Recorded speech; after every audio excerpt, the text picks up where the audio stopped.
Corner model में मैं आपको बताई थी कि आपके पास 2 या 2 से ज़्यादा फॉर्म्स होंगी, ठीक है।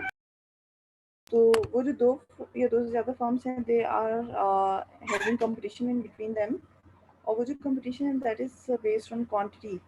कि अगर एक फर्म सोचता है कि दूसरा फर्म जो है वो हाफ प्रोड्यूस करेगा टोटल मार्केट डिमांड का, ठीक है, और इसलिए वो जो रिमेनिंग है उसका हाफ प्रोड्यूस करेगा। इसी तरह से एक कंपटीशन चलता रहता है। अच्छा, यहाँ पर जो मॉडल है इट इज़ साइमल्टेनियस इसलिए क्योंकि वो सिर्फ सपोज कर रहे होते हैं कि दूसरा हाफ प्रोड्यूस कर रहा होगा, ठीक है। वो इन एक्चुअल देखते नहीं हैं कि वाकई में वो हाफ प्रोड्यूस कर भी रहा है कि नहीं कर रहा। सो इसलिए वो क्या करते हैं कि साइमल्टेनियसली डिसीजन लेते हैं। इसलिए ये जो आप लोगों के पास मॉडल है इट्स साइमल्टेनियस, ये क्या कहेंगे, मूव, ठीक है, मूव मॉडल है। और उसके अलावा अगर हम बात करें आइसो प्रॉफिट्स की, तो इसका जो आइसो प्रॉफिट कर्व है वो कुछ इस तरह से होता है कि जैसे ये अगर फर्म यहाँ पे फर्स्ट फर्म है और यहाँ पे आप लोगों के पास सेकंड फर्म है, ठीक है। तो these are the isoprofits, इस तरह से आइसो प्रॉफिट्स होंगे, ठीक है। आइसो प्रॉफिट होता है कि आइसो प्रॉफिट आप लोगों के पास कॉम्बिनेशन ऑफ टू क्वांटिटीज होती हैं that gives the maximum level of profit, ठीक है। यानी कि ये वो तमाम कॉम्बिनेशंस हैं Q1 और Q2 के। Q1 is the quantity produced by the first firm and Q2 is the quantity produced by second firm, ठीक है। So यहाँ पर अगर मैं एक सिंगल फॉर्म उसका ड्रा करूँ, ये एक आइसोप्रॉफिट का, तो यहाँ पर you can see that we have different combinations Q1 और Q2 के, जिस पे we have same level of profit, profit same होगा, यानी कि मैं कहूँगी यहाँ पे 100 है, ठीक है। जिस तरह आईसी कप होता है ना कि डिफरेंट कॉम्बिनेशन शो करता है सेम लेवल ऑफ सेटिस्फेक्शन, इसी तरह यहाँ पर different combinations of Q1 and Q2 है that gives you same level of profit, और higher the iso profit higher will be the profit level. यानी कि इसका मतलब है कि अगर मैं यहाँ पर एक और आइसो प्रॉफिट ड्रॉ करती हूँ, ये सुपर है, तो डेफिनेटली यहाँ पर आप लोगों के पास जो प्रॉफिट लेवल होगा वो 100 की बजाय ये 200 होगा, ठीक है। तो ये इस तरह से आप लोगों के पास आइसो प्रॉफिट कर्व्स होगी। तो सबसे पहले आपने जो हॉरिजॉन्टल एक्सिस पे जितने आइसो प्रॉफिट्स बनाए हैं, ये तमाम आपको वो मैक्सिमम लेवल ऑफ प्रॉफिट दे रहा है फॉर फर्स्ट फॉर्म। इसी तरह अब आप लोगों ने क्या करना है कि सेकंड फॉर्म के लिए बनाना है। तो सेकंड फॉर्म के लिए this is the iso profit form, ठीक है। इस तरह से इसकी आइसो प्रॉफिट फॉर्म्स हैं। अच्छा, आप करना ये कि जो इसका आइसोप्रोपिक फॉर्म है, इसके पीक से आप लोग जो है लाइन क्रॉस करोगे तो that is the reaction curve of the second form. इसी तरह यहाँ से आप करोगे तो this is the reaction curve of the first form, ठीक है। अब ये ग्राफ आगे पीछे हो गया, लेकिन ये इसी तरह बनता है। अब यहाँ पर मेरा नया इक्विलिब्रियम बना है, जहाँ पे ये दोनों रिएक्शन कर्व्स एक दूसरे को इंटरसेक्ट करती हैं। At that point we get the Nash equilibrium, ठीक है। नैश इक्विलिब्रियम क्या होता है? That is the equilibrium point जहाँ से कोई एक भी फर्म डेविएट करती है तो it's not going to get the profit.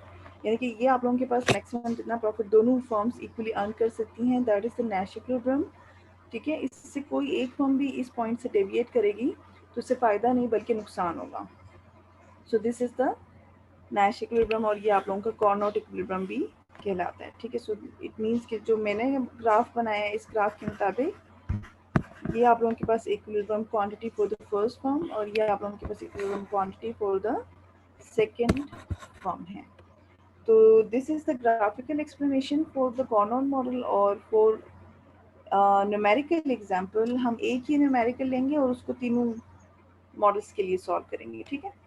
तो न्यूमेरिकल एग्जांपल के लिए हम लेते हैं कि let's suppose your inverse demand function is equals to 100 minus 0.5x, ठीक है। और x जो है वो x कर लो या q कर लो, इट्स अप टू यू। चलें q कर लेते हैं इसको।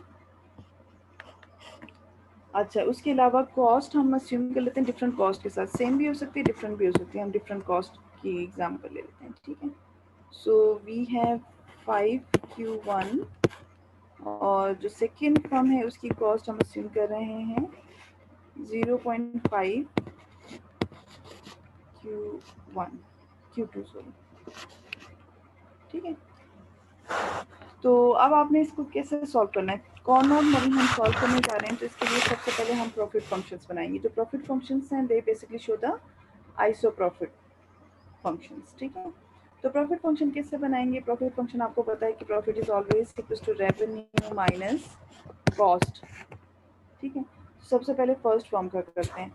फर्स्ट फॉर्म के लिए हम करेंगे profit is equal to P into Q1 minus C1, ठीक है ना, रेवेन्यू माइनस कॉस्ट। अच्छा, अब P की जगह हमने इसकी वैल्यू लिख दी विच इज़ 100 माइनस 0.5। अब यहाँ पर Q लिखा हुआ है, Q means it is sum of Q1 and Q2, तो Q की जगह आपने यहाँ पे Q1 प्लस Q2 लिख देना है, ठीक है। और बाहर ये वाला Q1 ये रहा माइनस कॉस्ट 5Q1, आपके पास प्रॉफिट फंक्शन आ गया फर्स्ट फॉर्म का, ठीक है। अब इसको फर्दर आप सॉल्व करें तो we get 100 minus 0.5 Q1 minus 0.5 Q2 और ये पूरा मल्टीप्लाई होगा Q1 से, तो आपके पास आ जाएगा 100 Q1 0.5 Q1 square 0.5 Q1 Q2 minus 5 Q1, ठीक है। अच्छा, फिर देन फर्दर इसे सॉल्व करें तो 95 Q1 और क्या रह गया 0.5 Q1 स्क्वायर 0.5 Q1 Q2। सो ये आप लोगों के पास आ जाएगा प्रॉफिट। अब आपने क्या करना है, इसका डेरिवेटिव लेना है। जब आप इसका डेरिवेटिव लेंगे तो आपके पास आ जाएगा रिएक्शन कर्व, ठीक है। ये जो आप लोगों के पास इक्वेशन आई है ना, दिस इज आइसो प्रॉफिट। कोई पूछे कि what is the iso profit in the numerical example, तो आप लोगों ने बताना है कि जो प्रॉफिट फंक्शन आया लास्ट में, this is basically the iso profit, ठीक है। ये आइसो प्रॉफिट फंक्शन है आपका। अब आइसो प्रॉफिट फंक्शन के जब आप डेरिवेटिव लेते हैं तो आपके पास आ जाता है रिएक्शन कर्व, ठीक है। यानी कि आप इसका डेरिवेटिव लोगे विद रिस्पेक्ट टू Q1 और इक्वल टू 0 करोगे। अभी देखिए 95 आ रहा है आप लोगों के पास एंड Q1 आ रहा है एंड माइनस 0.5 Q2, ये आप लोगों के पास आया। इसको इक्वल टू 0 कर दो और इसे सॉल्व करें तो आपके पास आ रहा है Q1 equal to 95 minus 0.5 Q2। ये आप लोगों का क्या कह रहा है, this is reaction curve of first form. ये रिएक्शन कर्व आ गया आपके पास फर्स्ट फॉर्म का। यही सारा प्रोसीजर आप लोगों ने करना है फॉर द सेकंड फॉर्म, ठीक है। सेकंड फॉर्म के लिए आपके पास जैसे यहाँ पर मैं लिख देती हूँ कि वी विल हैव ये वाली वैल्यू तो सेम तकरीबन आएगी। मैं लिख देती हूँ 100 Q2 minus 0.5 Q1 Q2 minus 0.5 Q2 square, ठीक है। और साथ इसकी कॉस्ट क्या हमने सपोज की थी, इसकी कॉस्ट क्या सपोज की थी 0.5 Q2,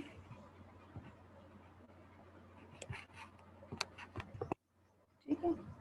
तो अब आपने क्या करना है कि ये आप लोगों के पास आ गया प्रॉफिट फंक्शन से सिंप्लीफाई करो, ये 99.5 इधर आ गया, बाकी सारी चीज़ें। This is the iso profit function of the second form.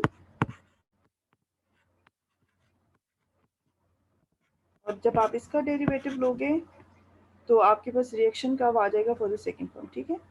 अब आप देखो इसका डेरिवेटिव अगर मैं लूँ यहाँ पे derivative with respect to Q2, तो क्या आंसर आ रहा है, आंसर इज 99.5 माइनस 0.5 Q1 और यहाँ पे स्क्वायर है, तो ये 1 बन जाएगा Q2 इक्वल्स टू 0, ठीक है। अब यहाँ से Q2 उस तरफ लेके चले जाएं तो आपके पास Q2 इज इक्वल्स टू आ जाएगा 99.5 minus 0.5 Q1। So this is the reaction curve of the second form, ठीक है। अब आपने क्या करना है, इन दोनों रिएक्शन कर्व्स को साइमल्टेनियसली सॉल्व करना है।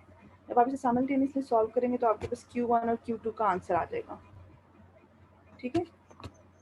कर लेते हैं Q1 आपके पास क्या आया था, it was 95 minus 0.5 95 minus 0.5 Q2 है यहाँ पे, ठीक है।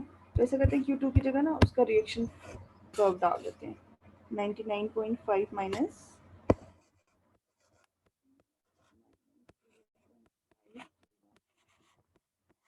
इसे सॉल्व करें तो क्या आंसर आता है ज़रा बताएं।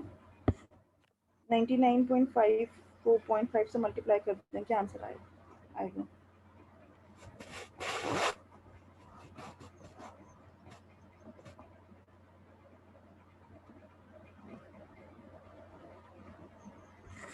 $49.75 प्लस और 0.5 को 0.5 से मल्टीप्लाई करेंगे तो 0.25 आ गया।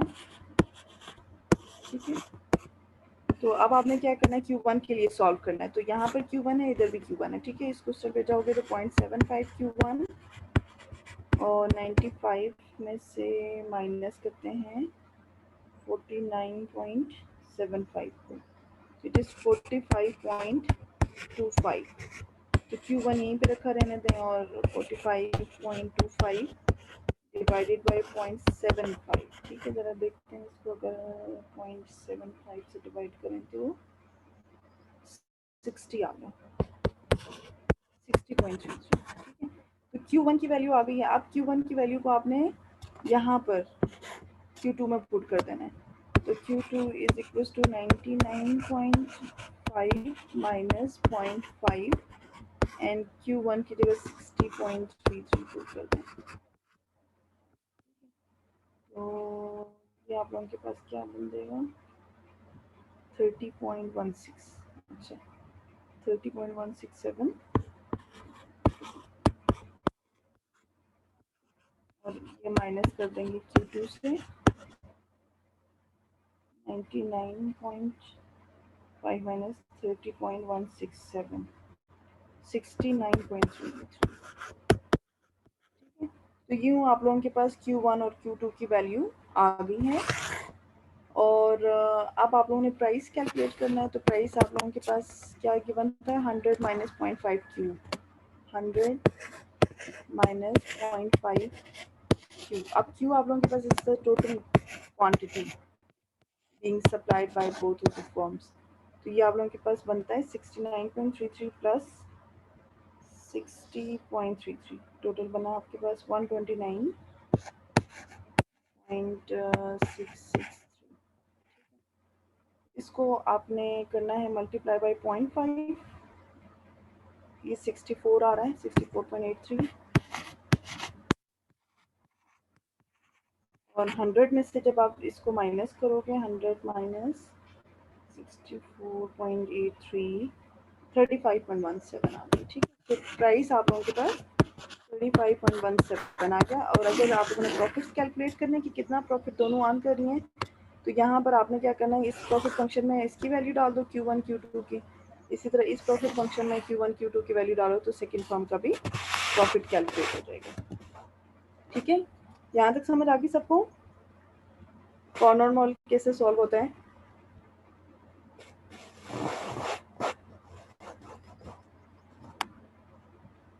हाँ जी बताएं, समझ आई कि नहीं?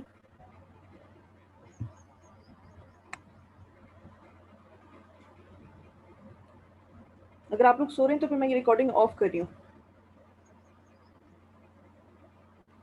मैम आ गई है समझ।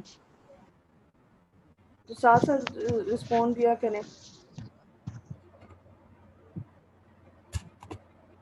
सेकेंडली जो है वो आप लोगों के पास है कि स्टेकलबर्ग मॉडल। ठीक है, तो स्टेकलबर्ग मॉडल में क्या होता है कि आपके पास एक जो फर्म है वो एक्ट करती है एज अ लीडर।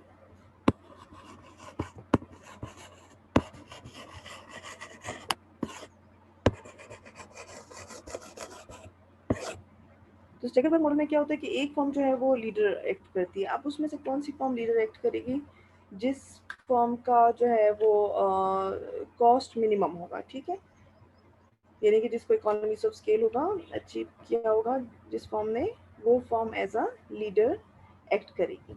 तो अभी अगर यही सेम न्यूमेरिकल हो जिसमें हमने प्राइस ये अस्यूम किया हुआ था और cost of the first form 5Q1, जबकि cost of the second form हमने अस्यूम किया हुआ था 0.5Q2, सेम क्वेश्चन है। और अब हम स्टेकलबर्ग को क्या करने जा रहे हैं, प्रैक्टिस करने जा रहे हैं। ठीक है, तो C1 5Q1 है, C2 0.5Q2 है। आपके ख्याल में इन दोनों में से किस फॉर्म को लीडर एक्ट करना चाहिए?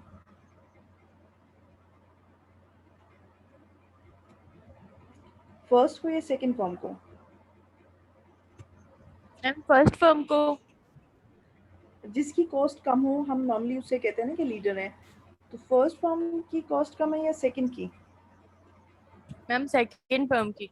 सेकंड फॉर्म की, बिल्कुल सही। तो सेकंड फॉर्म जो है वो हमारे पास क्या बन जाएगा? लीडर फॉर्म बन जाएगा। ठीक है, तो यहाँ पर अब हम न्यूमेरिकल किस तरह से करेंगे कि नाउ सेम क्वेश्चन है, मैं लिख देती हूँ। क्वेश्चन क्या था? 100 माइनस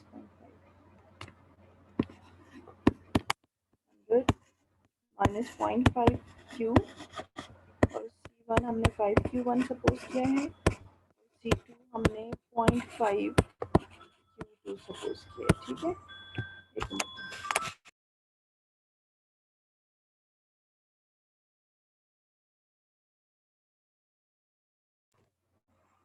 तो अब आप लोगों ने क्या करना है कि क्योंकि C2 यानी कि सेकंड फॉर्म जो है, फॉर्म 2 इज लीडर, तो रिएक्शन फंक्शन हम फर्स्ट फॉर्म का मालूम करेंगे। ठीक है, फर्स्ट फॉर्म का रिएक्शन फंक्शन मालूम करना है। फर्स्ट फॉर्म का रिएक्शन फंक्शन तो हम मालूम कर चुके हैं, तो ये यहाँ से यहाँ तक का प्रोसेस आप लोग करेंगे। ठीक है, अगर हमारे पास फर्स्ट फॉर्म लीडर होती तो हम सेकंड फॉर्म का मालूम करते। ठीक है, तो जो भी फॉर्म फॉलोवर होगी उस फॉर्म का आपने क्या करना है? रिएक्शन कर्व मालूम करना है। ये बात समझ आ गई? जी मैम। ठीक है, चलें। तो यहाँ से अब हमने क्या करना है कि क्योंकि हमारे पास फॉर्म 2 जो है वो लीडर है, तो फॉर्म 1 जो है वो हमारी फॉलोवर फॉर्म है।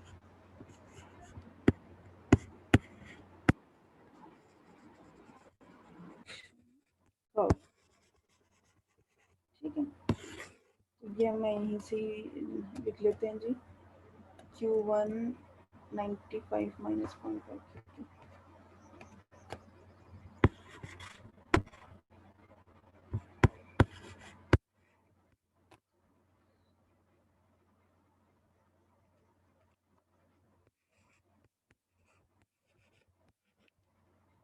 ठीक हो गया?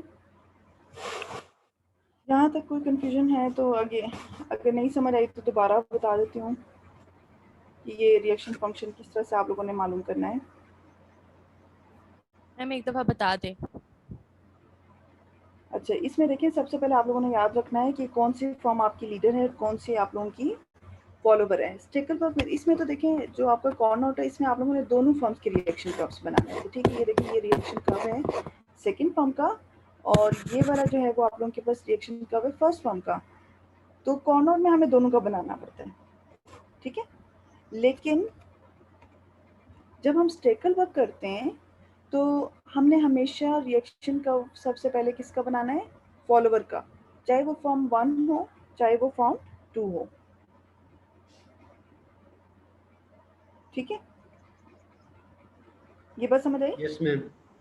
जी मैम। तो अब यहाँ यहाँ पर देखिए हमने कहा कि हमारे पास जो फर्स्ट फॉर्म है वो फॉलोवर है, तो उसका रिएक्शन का बनाना तो बिल्कुल सेम तरीका है, कोई मुश्किल नहीं है। यही सेम बिल्कुल प्रोसेस है कि आपने फर्स्ट फॉर्म का जो है वो Q1 माइनस C1 लेना है। ठीक है, तो ये जो प्राइस वाली इक्वेशन है उसको Q1 से मल्टीप्लाई किया और ये कॉस्ट माइनस करके सारा प्रोसेस करना है इधर तक सेम।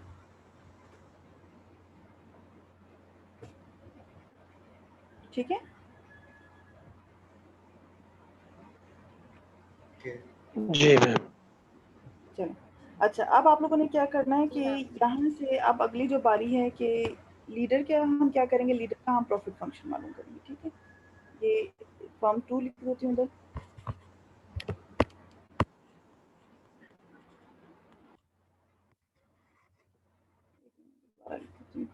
और लिखना है फॉर्म 2 का जो है वो प्रॉफिट फंक्शन आपने मालूम। अब फॉर्म 2 का जो प्रॉफिट फंक्शन है वो किसके इक्वल है? फॉर्म 2 का जो प्रॉफिट फंक्शन है इट इज इक्वल टू, हाँ जी, किसके इक्वल आएगा?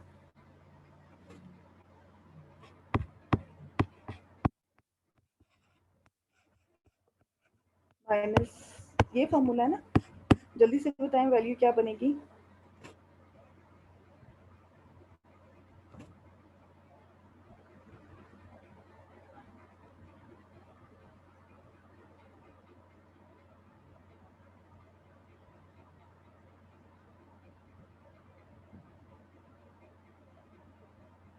हाँ जी बताएं वैल्यू क्या बनेगी, अभी तो हमने किया है ये प्रॉफिट फंक्शन, ठीक है। इसको लिखना है इधर, ये दोबारा कर लो अगर मुश्किल लग रहा है तो। 100 माइनस 0.5 Q1 माइनस 0.5 Q2, ये हमारे पास प्राइस होगी। बाहर Q2 माइनस कॉस्ट की जगह 0.5 Q2, ठीक है। इसे सिंप्लीफाई करो तो आपके पास आ जाता है 100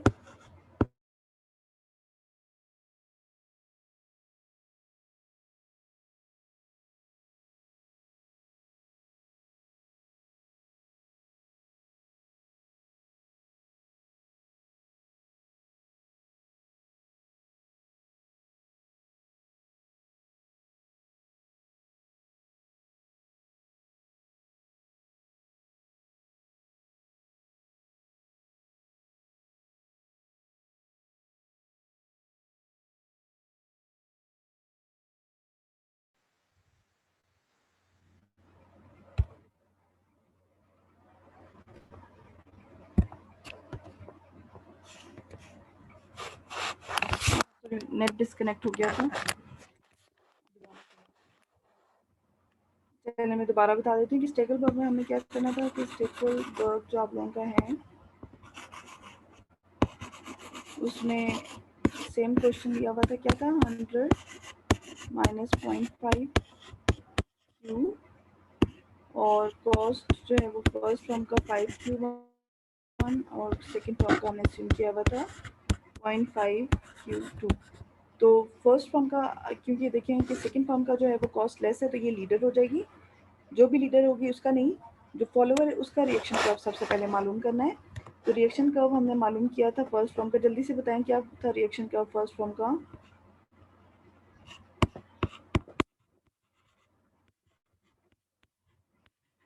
क्या वैल्यू थी?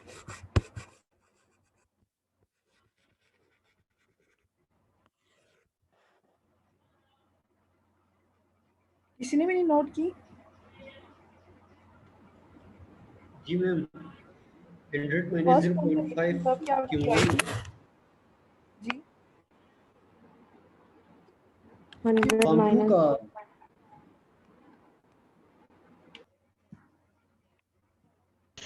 मैम 60.33। नहीं, ये तो आप लोगों ने वैल्यू बताई ना, मैं कह रही हूँ फर्स्ट फॉर्म का रिएक्शन कर्व क्या है। Q1 is equal to 95 minus 0.5 Q2। शाबाश। तो ये आप लोगों के पास फर्स्ट फॉर्म का रिएक्शन कर्व हो गया। सेकंड फॉर्म का हम लोगों ने क्या करना था, प्रॉफिट फंक्शन मालूम करना था, ठीक है। प्रॉफिट फंक्शन सेकंड फॉर्म का जो प्रॉफिट फंक्शन है वो किसके इक्वल है, that is equal to 100 minus 0.5 Q1 minus 0.5 Q2, ये प्राइस है, और इसको Q2 माइनस कॉस्ट आपके पास 0.5 Q2 है, ठीक है। इससे आपने माइनस कर देना है, तो आंसर आपके पास आ रहा है 100 Q2 minus 0.5 Q1 Q2 minus 0.5 Q2 square minus 0.5 Q2, ठीक है। इसको सिंप्लीफाई करें तो प्रॉफिट फंक्शन आपके पास बना 99.5 Q2 0.5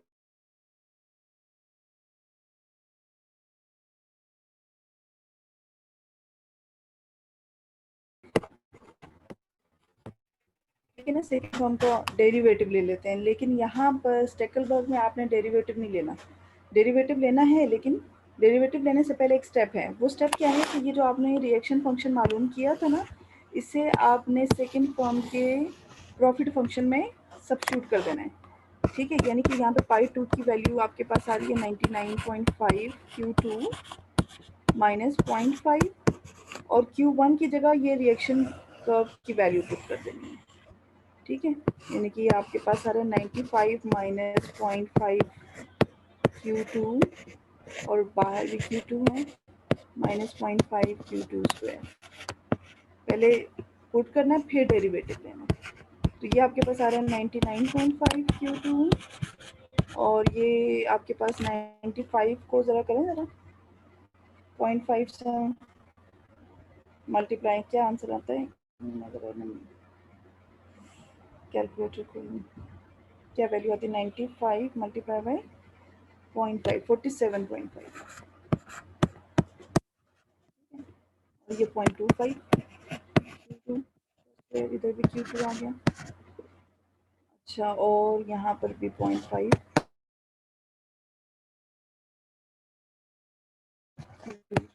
तो ये आप लोगों का प्रॉफिट फंक्शन है। इसका आप लोगों ने डेरिवेटिव ले लेना है विद रिस्पेक्ट टू Q2 और इक्वल्स टू 0 पुट कर देना है। तो आपके पास आ रहा है 99.5 माइनस 47.5 0.5 को 2 से मल्टीप्लाई कर देंगे तो वही आ जाएगा 25 मल्टीप्लाई 2 0.5 और 0.5 को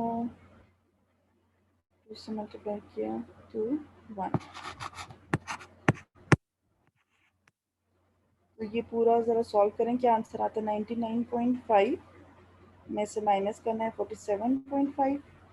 तो ये आप लोगों के पास आ गया 52 माइनस 1.5 Q2 इक्वल्स टू 0। अब यहाँ इसको सॉल्व करेंगे फर्दर फॉर Q2, आपके पास आ जाएगा 52 माइनस डिवाइडेड बाई 1.5। ठीक है, तो डिवाइडेड बाई 1.5 ये आ रहा है 34.67। तो Q2 आपके पास आ गया है 34.67 और इस 34.67 को अब आपने इक्वेशन 1 में पुट कर देना है। ठीक है, तो आपके पास Q1 आ जाएगा। समझ आ गई बात?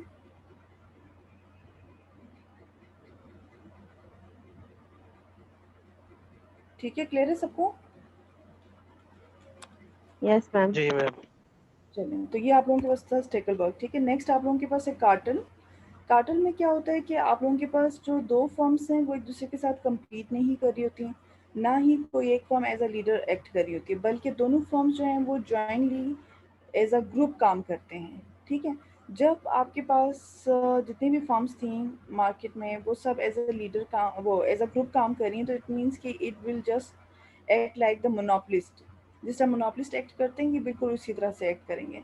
साथ ही मिलकर डिसाइड करेंगे कि what will be the price, what will be the quantity, और उनका जो मेन एजेंडा होगा that is to maximize the joint profit, बजाय इसके कि वो इंडिविजुअल प्रॉफिट को देखें। उन्होंने देखना है कि जॉइंटली कितना प्रॉफिट हमारा मैक्सिमाइज होगा, उसके बाद फिर वो अपने अपने शेयर के मुताबिक जो है वो उस टोटल प्रॉफिट को आपस में शेयर कर लेंगे। ठीक है, तो ये आप लोगों के पास होता है कार्टन। कार्टन मीन्स कि आप लोगों ने ग्रुपिंग करनी है। ठीक है, so it is the type of the collusive oligopoly model.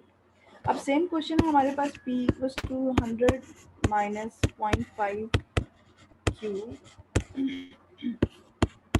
और ये 5 Q1 था और दूसरा आप लोगों के पास 0.5 Q2। ठीक है, अब जॉइंट प्रॉफिट की हमने बात की है, तो इसका मतलब है कि हम सबसे पहले देखेंगे टोटल प्रॉफिट किसके इक्वल होगा। This is equals to revenue minus cost of the first firm and cost of the second firm. ठीक है, तो ये हमारा जॉइंट प्रॉफिट होगा। अच्छा, अब यहाँ पर हमारे पास रेवेन्यू किसके इक्वल होगा। This is equal to P into Q minus C1 minus C2। अच्छा, अब आपके पास प्राइस किसके इक्वल है, प्राइस की वैल्यू हम डाल देते हैं।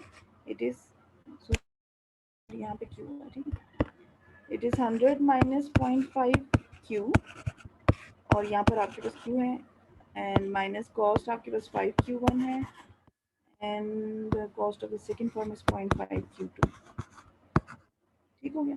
अच्छा, इसको फर्दर आप इसे सॉल्व करेंगे तो आपके पास आंसर क्या आता है। It is 100 Q minus 0.5 Q square minus 5 Q1 minus 0.5 Q2। अच्छा, अब Q1 और इसका आपको पता है कि Q आपका पता है कि किसके इक्वल है, this is total quantity is equal to sum of Q1 and Q2। तो यहाँ पर आपने क्या करना है कि यू हैव टू पुट 100 और Q की जगह आपने पुट करना है Q1 प्लस Q2। इसी तरह इधर भी 0.5 और Q1 प्लस Q2 का square minus 5 Q1 minus 0.5 Q। ठीक है, इसे आप सॉल्व करें, क्या आंसर आता है? 100 Q1 100 Q2, ठीक है, माइनस 0.5, पहले इसको सॉल्व कर लेते हैं। बनता है Q1 square plus Q2 square plus 2 Q1 Q2, और ये माइनस 5 Q1 इधर से हम ना साथ ही यहाँ पे माइनस कर देते हैं, इधर 95 हो जाएगा, और यहाँ से 100 माइनस 0.5 Q2 करेंगे तो इधर ये बन जाएगा 99.5।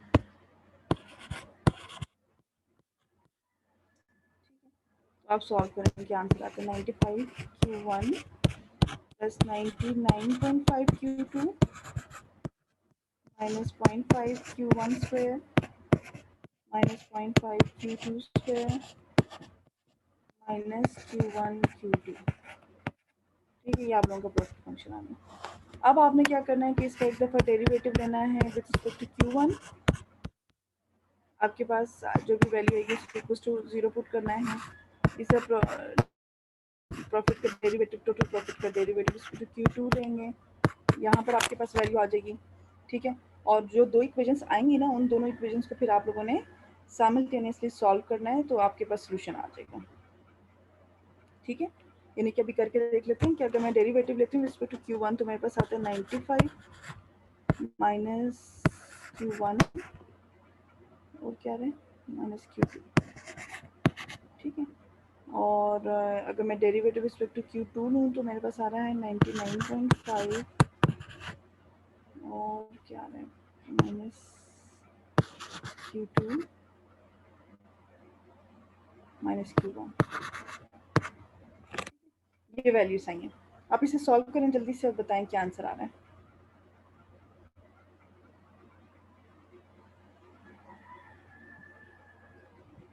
इन दोनों को साइमल्टेनियसली सॉल्व करें, क्या आंसर आ रहा है?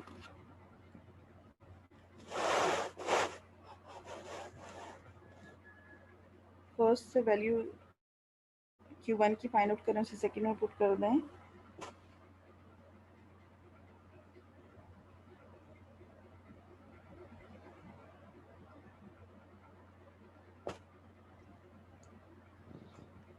समझ आ गई सबको? मैम ये Q2 वाली वैल्यू कैसे लिखी है?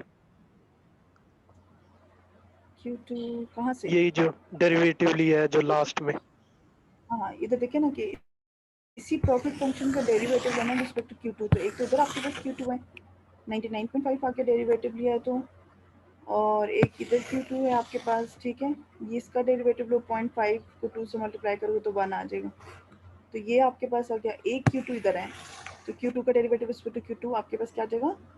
1 आ जाएगा, साथ माइनस Q1 आ रहा है तो इसको इधर लिखते हैं। ठीक है, जी फर्स्ट ठीक। Q1 की वैल्यू निकालें और दूसरी इक्वेशन में पुट करके इसको साइमल्टेनियसली सॉल्व कर देंगे, तो आपके पास Q1 Q2 की वैल्यू आ जाएगी। जो Q1 और Q2 की वैल्यू आएगी उसे सम करके यहाँ पर पुट कर देंगे, तो आपके पास प्राइस की वैल्यू भी आ जाएगी। ठीक है, तो सेम क्वेश्चन को हमने सॉल्व किया है तीनों मॉडल्स के लिए, स्टेकलबर्ग के लिए, कार्टेल के लिए और कॉर्नोट के लिए। ठीक है, हाँ जी, कह जी रहे हो मैम। सबको? चलिए ठीक है, तो ये तीन मॉडल्स आप लोगों को मैंने न्यूमेरिकल करवा दी। इसी तरह और भी डिफरेंट क्वेश्चंस के साथ प्रैक्टिस कर लेना इन तीनों को। ठीक है, साथ बाकी ये क्या असम्पशंस वगैरह देख लें, इन तीनों की ग्राफ्स वगैरह वगैरह देख लें। ठीक है, और मिड का जो है वो कोर्स आप लोगों का, मेरे ख्याल है कि मिड में मैंने आप लोगों को CV EV तक करवाया था ना, या हाँ CV EV तक मैंने करवाया था। आगे तो भी करवाया था। जी, आगे भी कंज्यूमर सरप्लस तक करवाया था। Yes ma'am. तो कंज्यूमर सरप्लस के बाद से जितना भी पोर्शन है ना वो सारा आप लोगों का जो है वो पेपर फाइनल्स का कोर्स होगा, ठीक है। यानी कि सीवीवी के बाद मेरे ख्याल है कि हम लोगों ने कौन सा मैम किया था ऑफर कि जी ऑफर कर तक किया था हमने। ऑफर कब तक? नहीं ऑफर कब नहीं है। Angel curve. हाँ हाँ एंजल कर्व तक Yes. किया था। एंजल कर्व के बाद फिर आप लोगों ने जो है वो कंजप्शन इन 2 डिफरेंट टाइम पीरियड्स वाला किया था। देन एक आप लोगों ने किया था कि लेबर सप्लाई वाला किया था, फिर टैक्सेस वाला किया था। ये सारा जो है वो आप लोगों के फाइनल में शामिल है, ठीक है। ये सारा कंजप्शन का ये वाला पोर्शन कंजप्शन थ्योरी का, प्लस आप लोगों का जो प्रोडक्शन थ्योरी है, कॉस्ट थ्योरी है और मार्केट्स, ठीक है। Yes ma'am. तो मिड के बाद का जो है जितना भी कोर्स है वो सारा आप लोगों का मैम। Included finals. और कुछ पूछना है?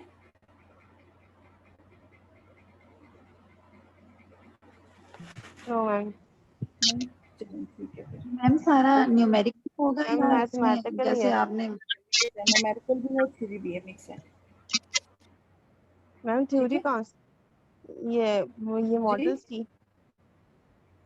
थ्योरी यानी कि ये जो अजम्पशंस हो गए हैं, ये ग्राफ्स हो गए हैं, ये एक्सप्लेनेशंस हो गई, ये थ्योरी में ही आता मैम है इन ना। मॉडल्स के ना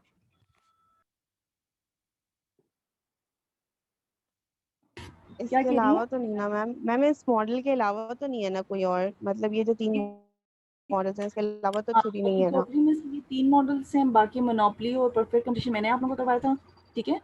मैम उनकी भी assumptions और वो है। हाँ जाहिर वो तो जो मैंने लेक्चर दिया था वही ना।